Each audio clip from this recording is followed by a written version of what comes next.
Après avoir exploré le lien vertical, la connexion au Créateur, nous allons aujourd'hui faire un voyage tout aussi essentiel, mais cette fois vers l'intérieur. Nous vivons dans un monde de bruit. Les notifications, les conversations, la musique en continu, la télévision qui tourne en fond. Il y a comme une peur du silence. Quand arrive un moment de vide, on sort instinctivement son téléphone pour le combler. Pourquoi? Parce que le silence nous met face à nous-mêmes. Et parfois, on ne sait pas trop qui on va trouver. Alors aujourd'hui, on va apprendre à apprivoiser ce silence. On va parler de méditation, de pleine conscience, de ce que la tradition islamique appelle le tafakkur, la contemplation. Comment faire de sa propre présence un refuge? Comment se connecter à soi? Commençons par un constat. Quand êtes-vous vraiment seul, sans aucun stimulus extérieur, pour la dernière fois? Pas seul dans votre salon avec la télé allumée. Pas seul dans les transports avec vos écouteurs. Vraiment seul. Dans le silence. Beaucoup de personnes évitent cela. Pourquoi? Parce que le silence, au début, c'est inconfortable. C'est comme entrer dans une pièce sombre sans allumer la lumière. On ne sait pas ce qu'il y a là.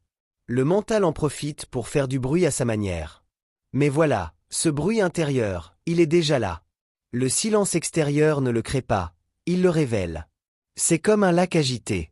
Tant que l'eau bouge, on ne voit pas le fond. Pour voir clair, il faut laisser l'eau se calmer. Le silence, c'est ça, laisser l'eau se calmer pour enfin voir ce qui se cache au fond. Et parfois, on découvre que ce fond n'est pas aussi effrayant qu'on l'imaginait. Parlons maintenant de la méditation. Certains pourraient penser que c'est une pratique étrangère à notre spiritualité. Pourtant, regardons de plus près. Le prophète Mohammed, paix et salut sur lui, avait l'habitude de s'isoler dans la grotte de Hira avant la révélation. Il restait là, dans le silence des montagnes, à méditer, à contempler. C'est là que le premier verset est descendu. La méditation, ce n'est pas vider son esprit. C'est plutôt apprendre à observer ses pensées sans se laisser emporter par elles. C'est s'asseoir sur la rive du fleuve et regarder passer les feuilles, sans sauter dans l'eau pour les rattraper. Prenons un exercice simple. Fermez les yeux. Prenez une profonde inspiration, puis expirez lentement. Inspirez le calme. Expirez les tensions. Une pensée arrive, il faut que j'appelle quelqu'un.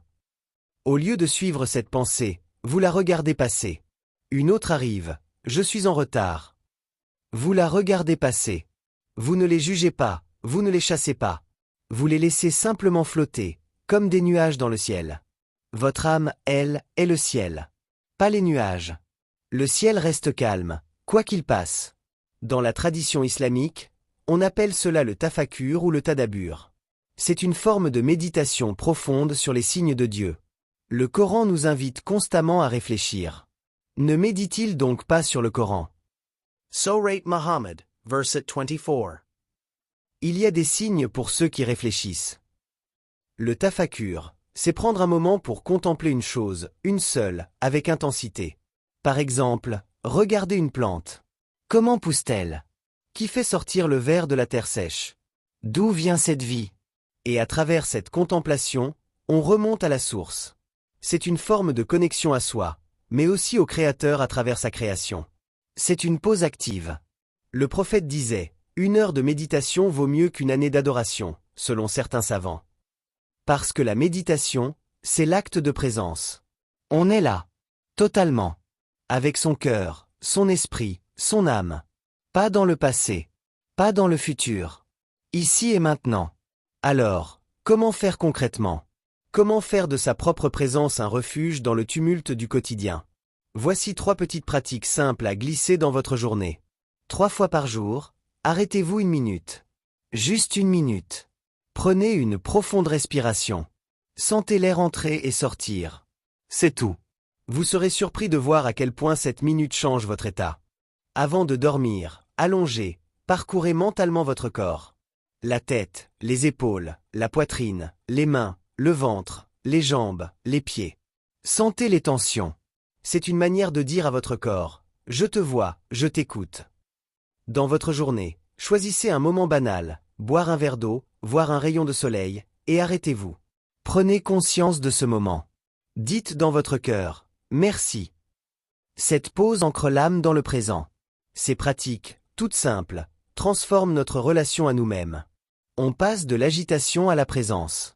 On devient son propre refuge. Alors voilà. Le silence n'est pas un vide à remplir. C'est un espace à habiter. Une fois qu'on apprivoise cet espace, on découvre qu'on n'est plus seul. On est avec soi.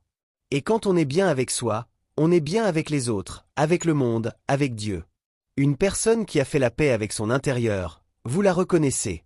Elle dégage quelque chose de calme, de posé. Elle n'est pas ballottée par les événements. Parce qu'elle porte en elle un centre immobile. Merci d'avoir écouté ce deuxième épisode des Nourritures de l'âme. La semaine prochaine, nous explorons le troisième axe. Comment la connexion aux autres, par le don et la générosité, nourrit aussi profondément notre âme. Prenez soin de vous. Prenez soin de votre silence.